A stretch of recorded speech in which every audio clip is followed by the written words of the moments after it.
computer-programmed reality.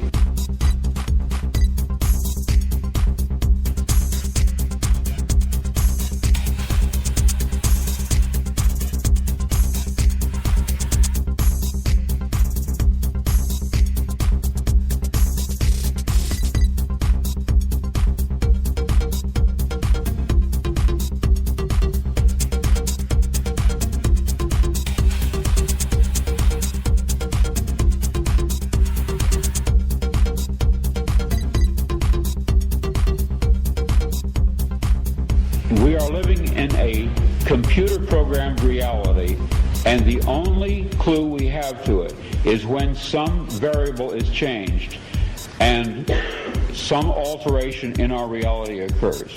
We would have the overwhelming impression that we were reliving the present, déjà vu, perhaps in precisely the same way, hearing the same words, saying the same words.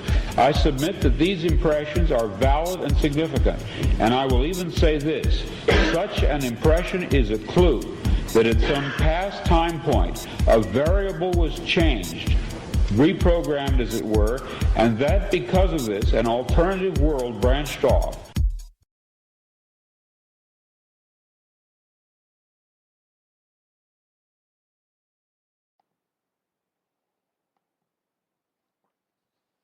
Well, good morning. What's happening out there? Robert Phoenix, again, broadcasting to you live from Fredericksburg, Texas. Also known in my world as flyover, because it is a flyover kind of destination. It's an interesting place I'm living in here, living at, in, around, with, here. Very, very different than Austin, which was clearly quite different than California, even though it's supposed to be about as close to California as you can get outside of California. I didn't always find that to be quite true, by the way. Not that I was looking for a California-style replacement. I'm not an ex-Californian who is really looking to impinge my lifestyle and my wants and needs onto the environment that I'm residing in, because I'm here to learn about the place that I'm in, learn from it. And sometimes, as you know, when you move, sometimes you vibe with things, and sometimes you don't. Just like where you currently live at a certain point in time, maybe right now. For the most part, maybe you stay there because you vibe with things more than you don't. And California became kind of unvibable for me, to be honest with you. And it was a number of different things that were kind of accelerating my exodus from the state. And although clearly I take that back.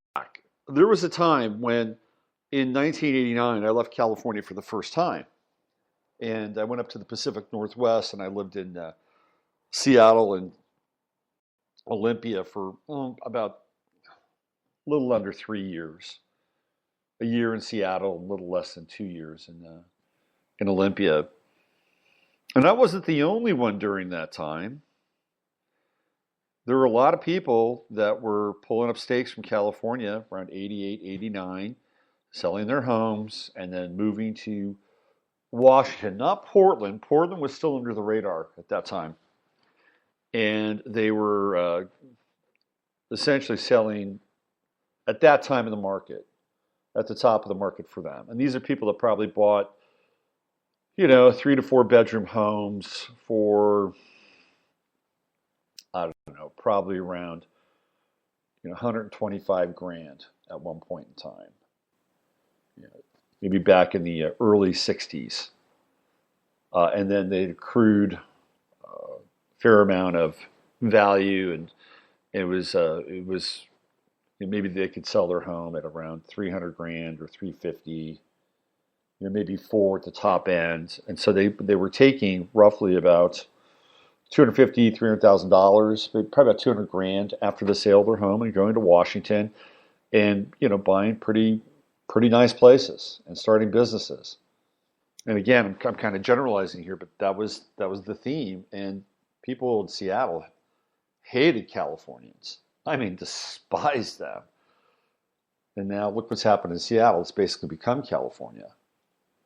When I was there, it was still kind of, teetering red, blue, red, blue, red, blue, red, blue. It was kind of, it was kind of in that zone. And now Seattle is like blue through and through. Strange place, Seattle. Beautiful. It's one of those cities where you show up, and first time I went there, it was like, holy smokes, what a gorgeous place. I want to live here. And I think a lot of people have that experience. If you get there on a good day, Seattle's like, it's like the Emerald City, which is really, what is Portland? Portland's the Rose City. Who's the Emerald City? I guess it might be, is that Seattle? It might be Seattle. I think Seattle is the Emerald City. I think so. There it is. That's what it looks like. When you go, you get up there in Cap Hill, and there's the Puget Sound on a really nice day. Holy smokes, like, wow, what a place. And then I got there, and it was not the friendliest place in the world. Let's just put it that way. And I have been, that point of view has been validated by a number of people who have moved there. But now, who knows what Seattle is like now? Because just like any other city on the West Coast, the face and the culture, the energy and the vibes has changed so considerably over the past 10 to 15 years. And if you go to Oregon, Seattle, I mean, some of you actually live there, listen to the show, but they have a fully, blown out marijuana industry in both states. You can literally show up and go to a dispensary and get what you need, which I think is not necessarily a bad thing, especially if you are suffering from a medical condition that could really use some nicely prescribed and attuned cannabis solutions to whatever it is a person is going through. California is having a hard time launching their cannabis industry.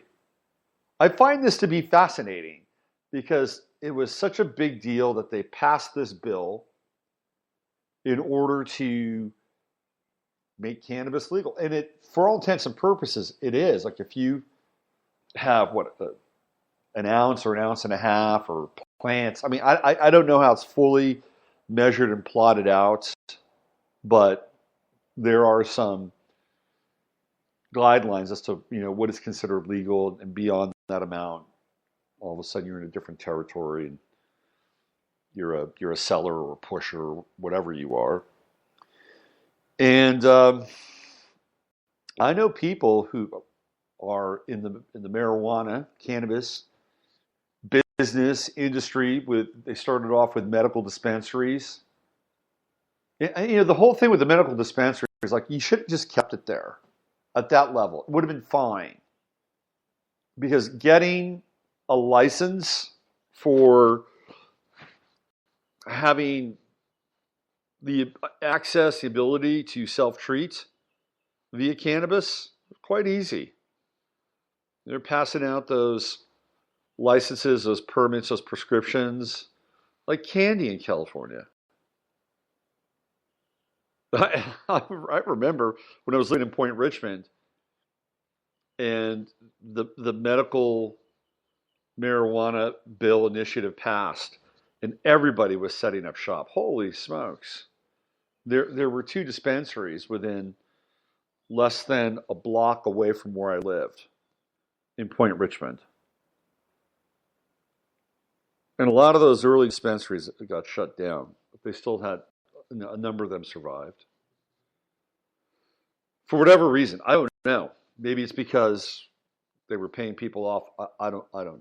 But now the problem with California is, and this is from a friend of mine who actually has a dispensary and is going through all the steps to apply for a legal business where they can actually sell cannabis without a prescription. And according to them, the process to get that license is you have to fill out a 40-page document. And it's not your average run-of-the-mill document. Apparently, there are actually sections of the document where you have to sign off on passing information along about people. How about that? Like, you basically what they're trying to do is to turn the cannabis stores into Big Brother information data gathering portals. I'm not sure how that would work. You know, I mean, would you have somebody come by from the cannabis agency and sit down and ask you about certain people? Well, we'd like to, have an upload of your files of all the information you've been keeping with the people who purchased cannabis. And not only that, but we'd like to have a lot more access to who they are, any medical records, et cetera, et cetera, et cetera. So this is really an interesting, here's the thing with cannabis now. They've got it rigged up so that, and people want it. There are people who are lifelong cannabis smokers, and they're in certain areas, certain parts of the country. They're literally, dying for it, or they're craving it. It's like, yeah, I really, it's a big desire.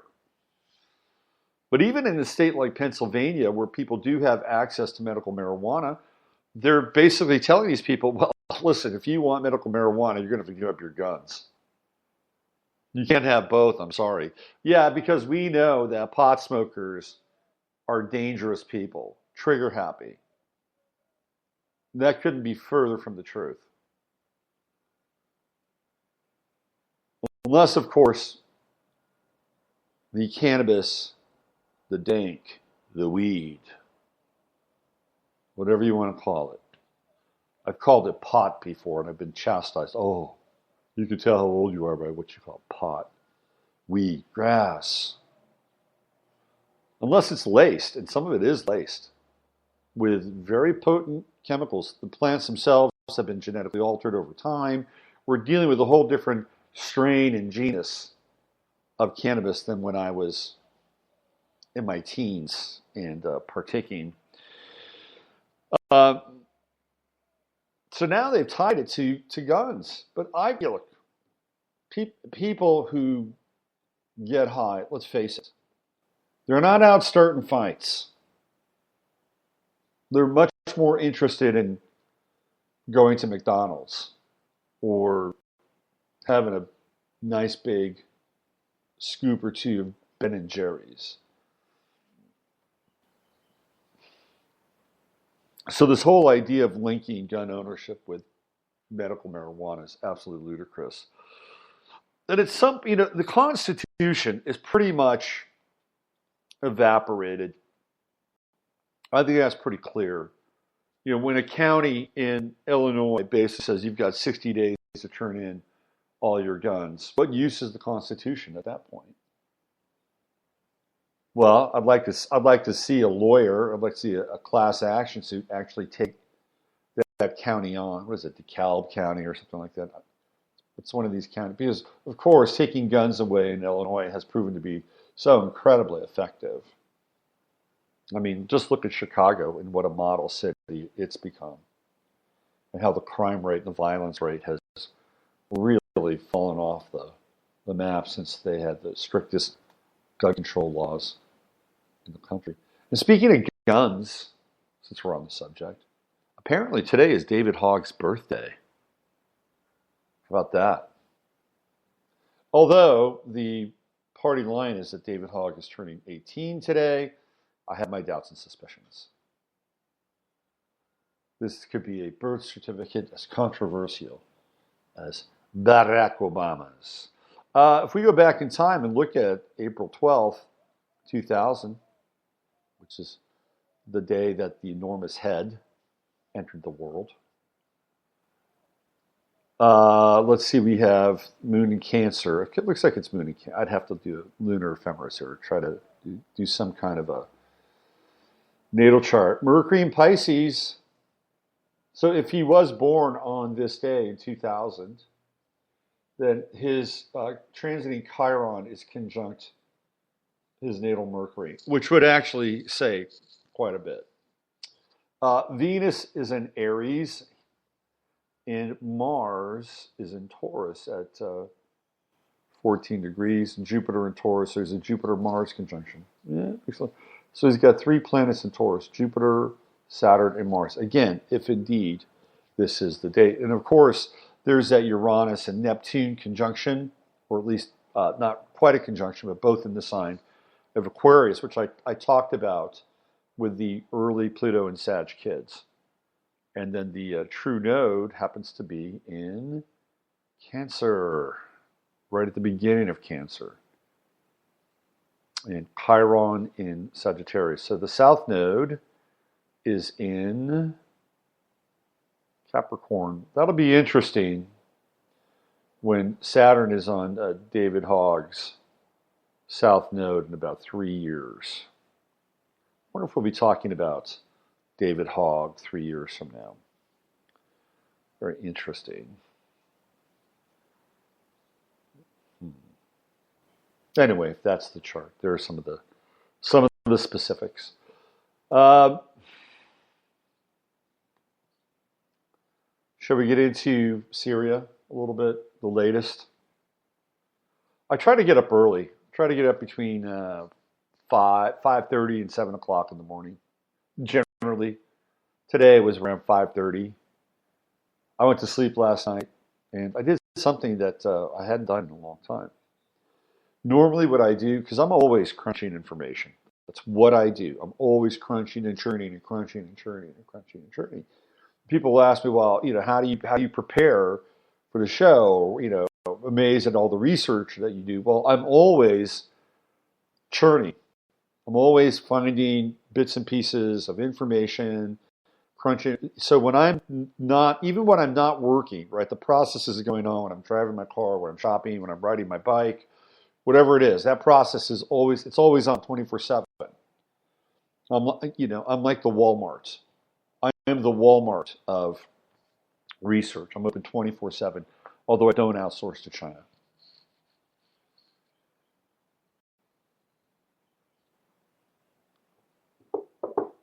So you wake up in the morning, or I wake up in the morning quite early. And now, because I'm up early, well, guess who else is up early? Donald Trump is. I'm not sure he even sleeps. Like, wouldn't you like to hang out with Trump for about a week? And just have unencumbered access. Everything.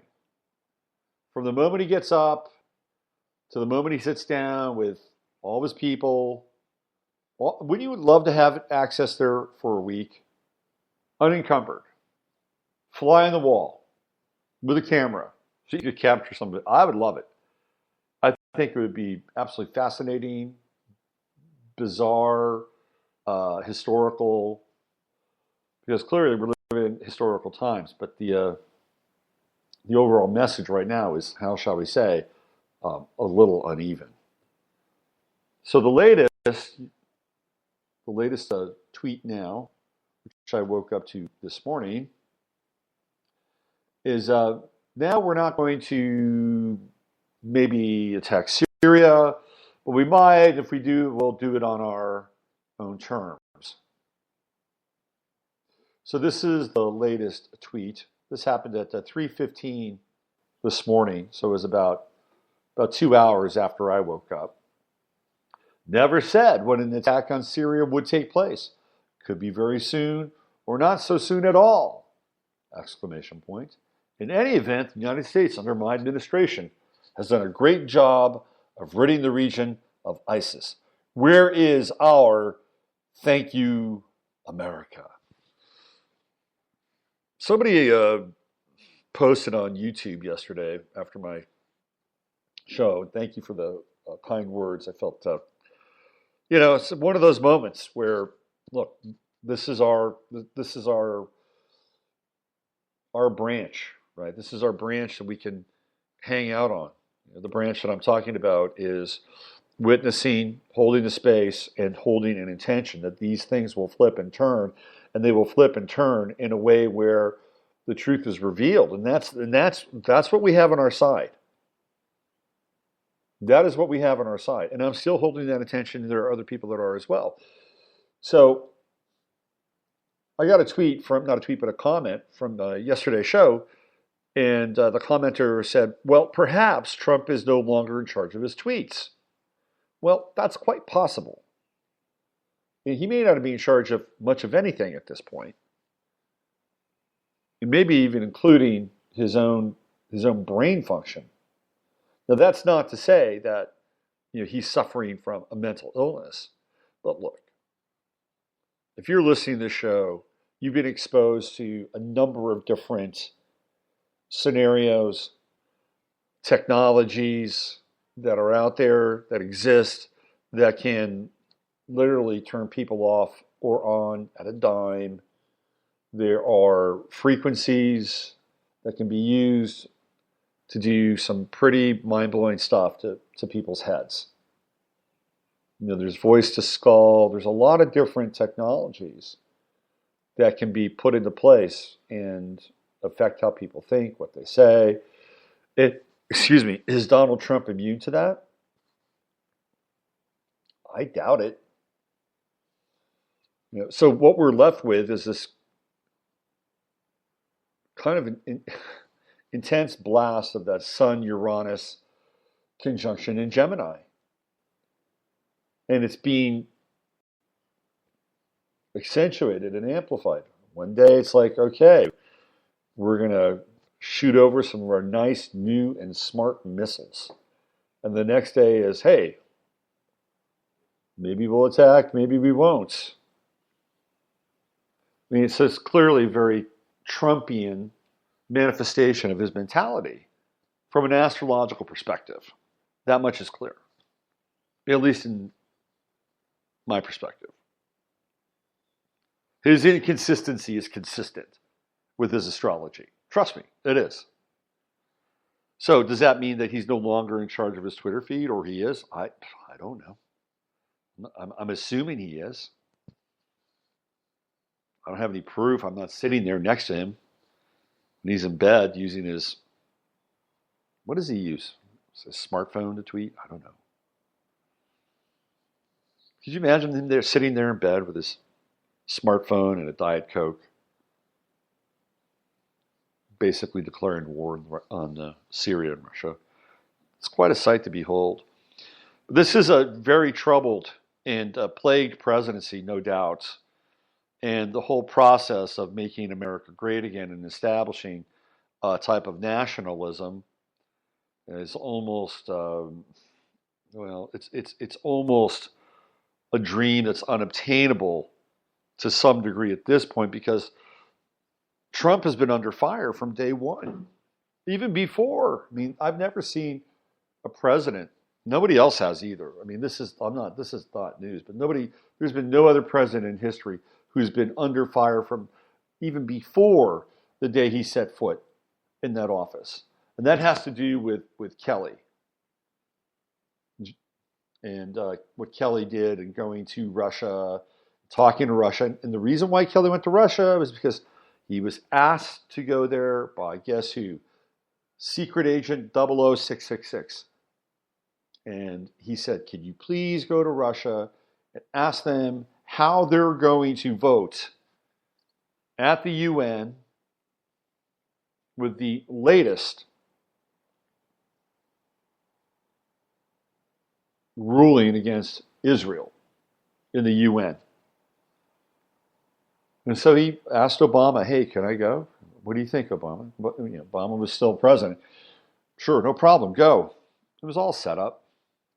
And that's what got him in trouble.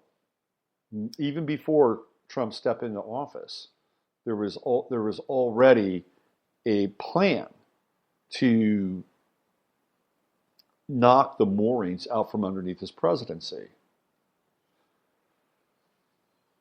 So this is a presidency that's been under siege from day one. It would have been interesting to see what could have occurred before any of the assaults from the the quote-unquote deep state started taking place. But it's very difficult now because, again, there's this pincer effect that's going on.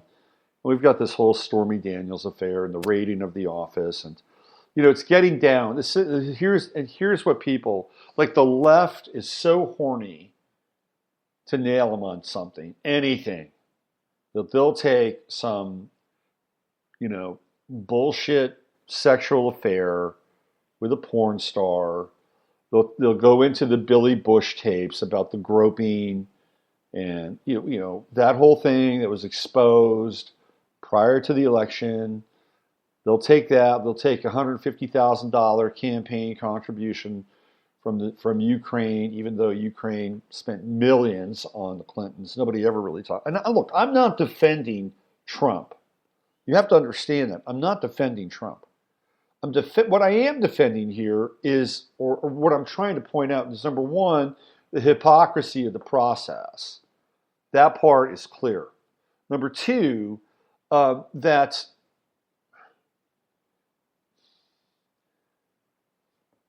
the system, and maybe this is part of it, and I've shared this before, because we're in this deconstruction phase, and that part is totally clear. But the system of governance is completely broken at this point. It's totally broken.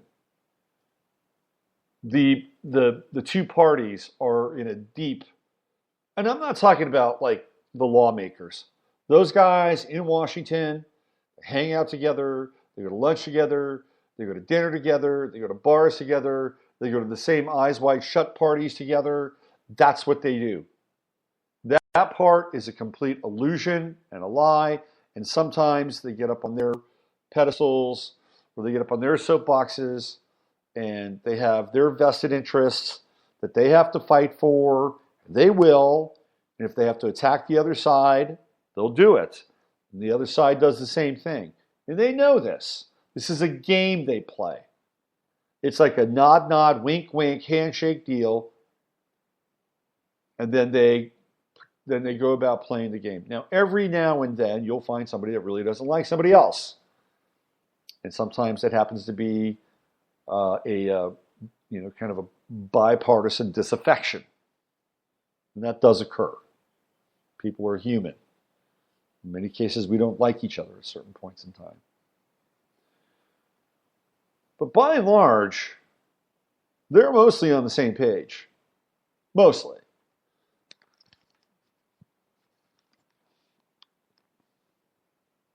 Now, the electorate, that's a different story altogether. And that part is fractured. And that part is a house divided. The other day, Jack Dorsey came out on Twitter. He basically created Twitter. Sometimes these people just step into a pile of shit. And they wind up, puncturing their heel on a diamond that's pointed upwards. And they look down and they pull it out of the pile of shit, and there's the New Hope diamond. And that's what happened with Twitter. Twitter was an inter-office communication technology and wasn't working at all. It was almost a failed idea as a business. They said, well, hey, let's pivot this and turn it public. And whether that was Dorsey's idea or somebody else inside Twitter, I don't know. But clearly, it was one of those moments where, the clock strikes 12 twice a day. And on that day, right, Twitter got it right when they made the pivot. So Jack Dorsey said, hey, he read an article. And the article was created by these two writers, and they're basically saying, look, there's no going back. Like, the two-party system has absolutely failed at this point. Nobody's talking to each other.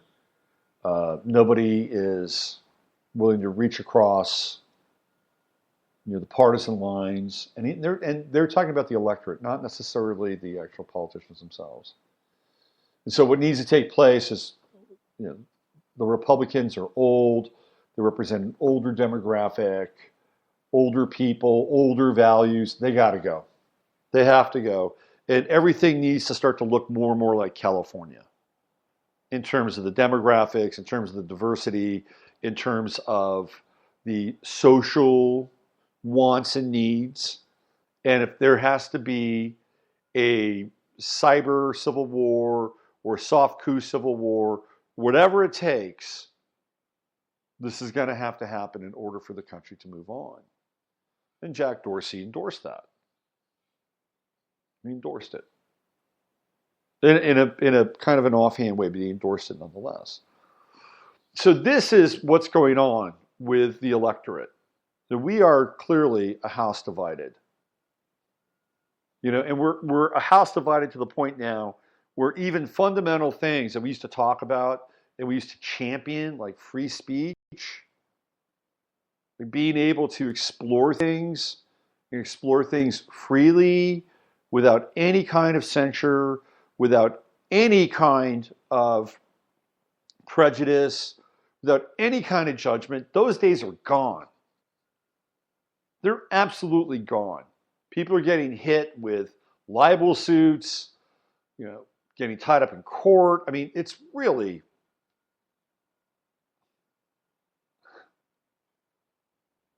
it's not great. I'm sorry. It's not great. And then people's minds now are being conditioned by these false flags, the programming, the fake trauma. I mean, trauma is one thing. Trauma is real. People go through it all the time. By the way, I had a client yesterday. I don't often talk about my client experiences, but this woman she's walked through hell. I mean, literally walked through hell. And is walking out the other side of it. I hear stories sometimes from people that make me realize that my life, no matter how complicated it can get at times, is still pretty darn good. Pretty darn good. And this woman that I was working with yesterday, half the stuff that she went through would have sent somebody right off the edge. And she keeps moving and evolving and getting through what she's going through. And I'm blown away. I was absolutely blown away. And to be honest with you, inspired by her being able to deal and meet life's often cruel and unfair circumstances head on. I'll just give you one example, of what she went through. Lost a son a year and a half ago due to drugs. The same opioid crisis that, I've talked about a long time ago. Talking about it for a while. That Trump talks about. She lost her son to that same opioid crisis. And that's just one thing, a year and a half ago. And the son had a daughter, and there's a lot of pieces. She had to get through that. She had to move, and that's just one thing. I'm not going to share the rest. But we have the potential, and not even the potential. We are resilient people. We are a resilient species. And this is a very intense time. A lot of us are going through some real trials and tribulations during this process. Anyway, I just wanted to share that with you. It's just a little anecdotal piece. I had a person who came over to my website and started to leave all, these very long, Tolstoy-esque comments on my site.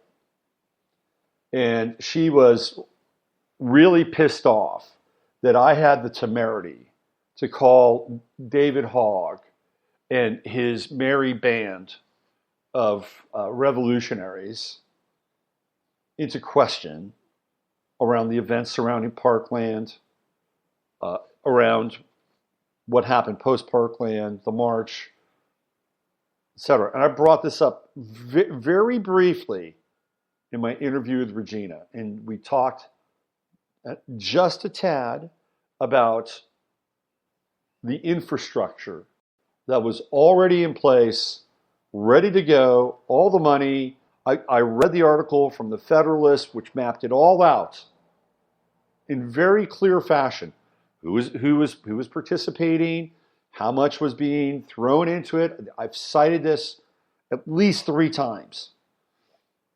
It was a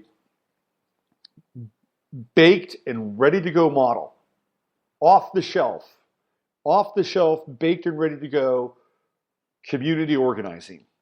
That's what was going on at a high level. Okay? So I brought this up because I, for some reason, have some kind of personality disorder which makes me question events in the world around me. I have some kind of personality disorder that somehow, my addiction to the truth should not be allowed to enter into certain areas or certain levels of discussion, primarily theoretical 17-year-olds who are doing everything in their power to change our future and clearly having an impact on our present. And so I was excoriated by this person for doing this. Absolutely excoriated. I've since removed the comment from my website because I realize she's unhinged. She's totally unhinged. And she's had me in her crosshairs apparently for a while. Although she did say she was giving me the benefit of the doubt.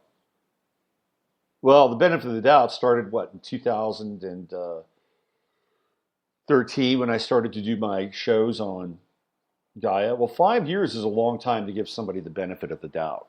Don't you think? Maybe at some point you would have gotten off the train earlier rather than later. But apparently now I crossed the line because I had the temerity and the utter disrespect to call David Hogg and all the merry band of the Children's Crusade into question. Not only from an anecdotal perspective, looking at the evidence that I could kludge together. And I'm going to go on record, and I'm going to say that there aren't a lot of other people that have piled together as much stuff around Parkland as I have. Now, it may not all be in one place. If you follow me on Facebook, listen to the shows, you'll understand that there's no rock that I haven't unturned with this thing. Okay? So I don't think there's, when I read the Jim Fetzer stuff, I've gone down every Jim Fetzer alley with this, and then some. Then there's the astrological component, which was just completely thrown out by this person. And because I talked about the Children's Crusade, well, who was the first person to talk about the Children's Crusade? I would go on record and say I was. Now, I'm not saying this because I'm trying to build myself up. But shortly thereafter, people are saying Children's Crusade, Children's Crusade. And what did I do? I went back astrologically and I looked at the Children's Crusade. And I brought elements forward where there were 2 planets, one of which, Jupiter and Scorpio, was almost at the exact same degree as it was on February 14th, 2018. Was that ever addressed or taken into consideration? Absolutely not. So what we have here is a summary dismissal of something because somebody didn't agree with my point of view. Because I had the temerity to question an event. That's it. Sorry. Was born that way. It's just the way it is. It was always like this. Now I just got older and have a platform so that all 200 of you can partake. Yeah, but it's okay. Huge judgment, right? Huge judgment that I have a small view of I know I have a great big view of the universe. Thank you very much. Sometimes I like to focus, it's like a lens, and sometimes you focus really intensely on one thing because you want to have that thing in focus. You don't want to have the wide angle view all the time. And trust me, I've got a wide angle view. I have a vision of the world that I'd love us to see, to live in. Universal? Sure, why not? Absolutely universal. That everybody gets the same chance. Everybody has access to the same tools, which we kind of do now to some degree. It'd be great. Absolutely. But I'm not sure we're ready for it. And it certainly doesn't look like, from the divide of this country, that that's going to change anytime soon. That the division on the left and the division on the right. I have another friend. Case in point. Client, friend. She's always going to battle with the progressives on Facebook. And she lives in one of the most progressive, extremely rich, progressive communities, not just in the United States, but the world. And I would say that she's into truth and not necessarily being a lefter or a righter, which is, by the way, where I am. And if somebody's on the right and I feel like they're peddling bullshit, I will call them on it. And do I have a bias and a predisposition? Sure, we all do. Would I like to live in a world where we're not hacked, we're not programmed, we're not being shoved programming down our throats 24/7, whether it's television or whether it's our schools or whether it's through the medical industry? Of course. Absolutely. That is my vision, is to live in a world without that garbage. It doesn't matter what side it's coming from.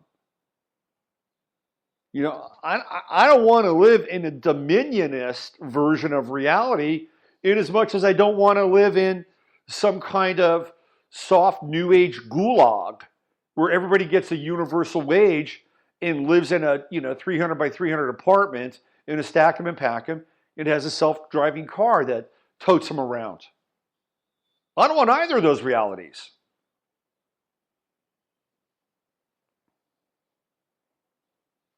So this woman, client friend, she'll post stuff. And I'll be honest with you, most of the people she's posting to are Jewish, American, dyed-in-the-wool progressives with money. So they're going to have a particular POV. And she posted this thing with Dershowitz. And I don't like Alan Dershowitz. Just because he's defending Trump and he's defending due process, I don't like him. I think he's disingenuous. And I don't know. There's a very strong rumor that he's got about a 5-hour videotape on everybody that's gone down to Pedo Island that he calls insurance. And so Dershowitz can pretty much do whatever he wants. Say whatever he wants. So I'm not a big Dershowitz fan. I'm not here to support him or necessarily, but he's coming out and saying, well, it's a distortion of due process and da-da-da-da-da. And he and Trump are buddies. And Trump is, I've heard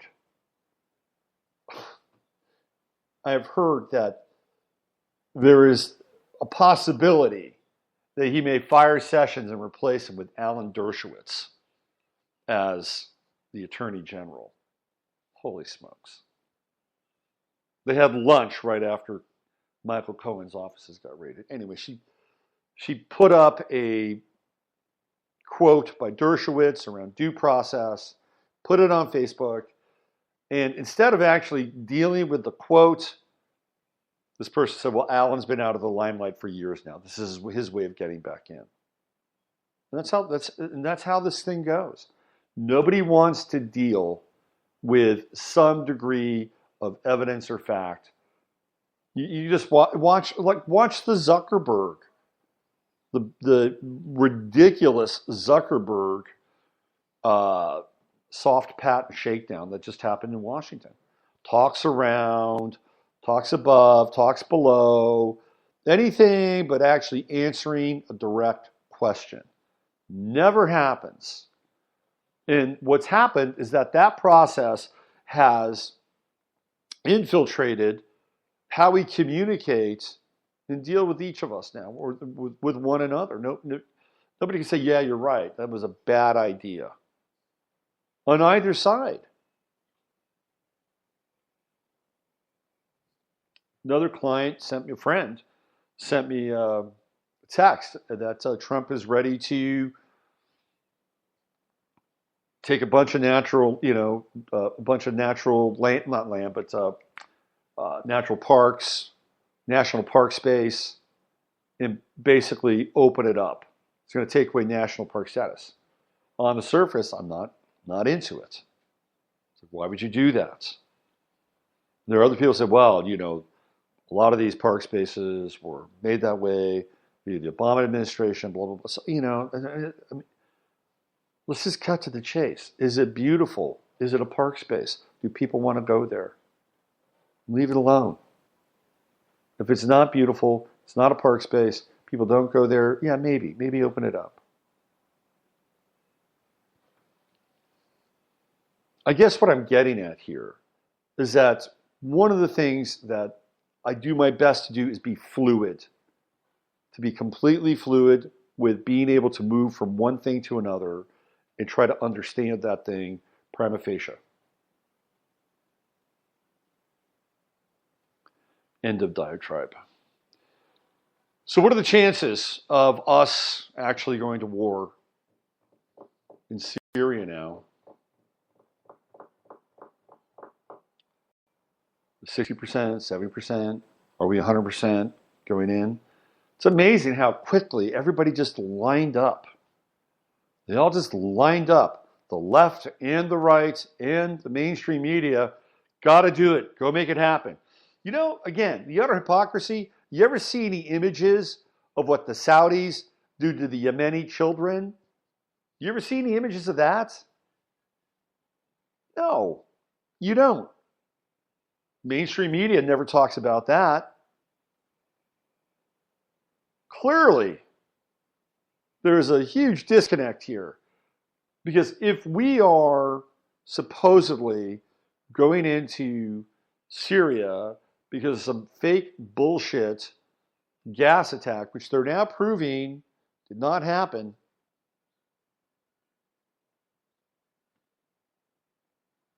how can we justify that when Yemen has been going through a terrible famine caused primarily by sanctions and by the Saudis bombing the shit out of Yemen with our missiles and our bombs that they buy from us, which we create with our tax dollars?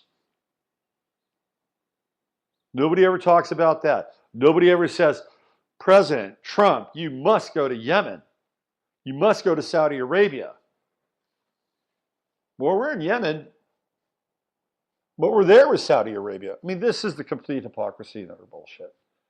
And the bottom line, what we have here is, it is the Anam plan. It is the extension and the growth of greater Israel within the Middle East, and that's it. That is what people are supporting. That jackass Wicker, who was on, I think his name is Robert Wicker, who was with Tucker. My God, sorry. Tucker.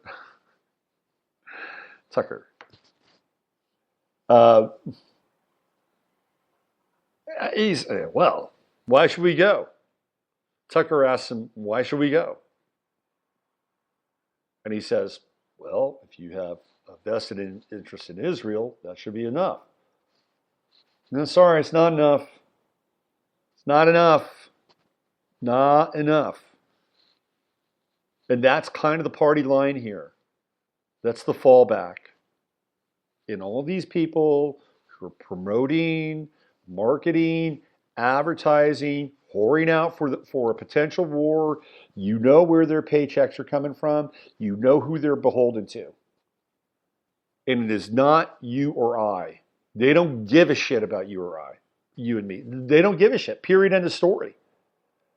They're there to sell a narrative, and the narrative is war. It's war in the Middle East, and it's for our best friend in the Middle East. That's the narrative they're selling. And it's a really, really unpopular narrative to speak out against. I'm sorry. But I don't care what the country is. It could be Saudi Arabia. It's like, get out. You know, it could be Turkey. I don't care what the country is. But it's completely disingenuous, and it is littered with lies. And the people are waking up. The people are coming to the program. You're seeing it. It's happening. And the challenge or the danger is when that occurs. When people actually begin to put all the pieces together very clearly, right? Then it's like, the natives are restless. We need something to distract them, to take their attention off of this thing. And clearly that thing will happen at some point again. It's okay. Remain steadfast. Stay in your center. Hold on to that vision we talked about yesterday. That intention. That's what we want to bring forth into the world. And it's not wishing harm to anybody. It's not wishing any destruction to any place or any people. No. It is a simple operation. And the operation is that we are holding the space for the truth to be revealed. That the lies and the deceit are out there for everybody to see clearly. And as a result of that, the tide will turn. Hold that space. Just hold it. It works. Totally works. We can do it together. I guarantee you. And who knows? Maybe we had some impact with Trump backing off. Who knows? I don't know. You know, the art of the deal is basically bully people and then play nice. That's how it kind of works. Or doesn't. But at the very least, it's something that can act as an empowering stance in our lives. And that goes for anything, not just what's happening out there in the world. It goes along with your own life as well, to hold the space for the highest intention of who you are to come forth into this world, the divine presence, the divine blueprint that you are, and that we almost always sabotage at some point along the way. Raises his hand. That's there. That is there. It's the same process. It is not outside of us. It is within us. Remember that. All right, I'm going to get on out of here. Thanks for joining in today.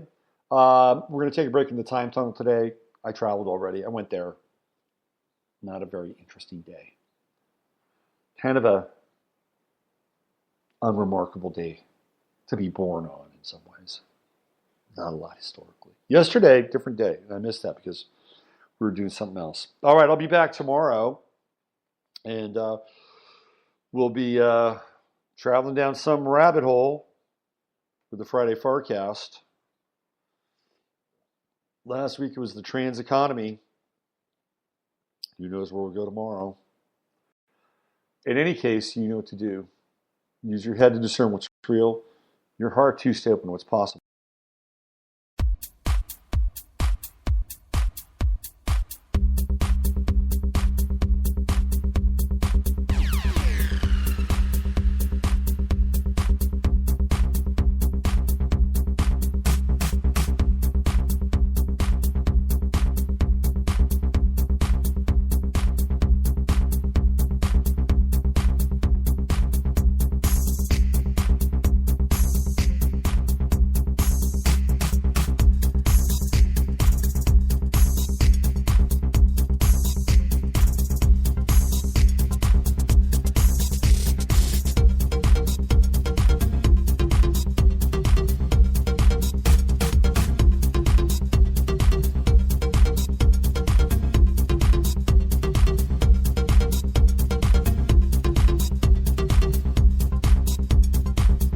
We are living in a computer-programmed reality.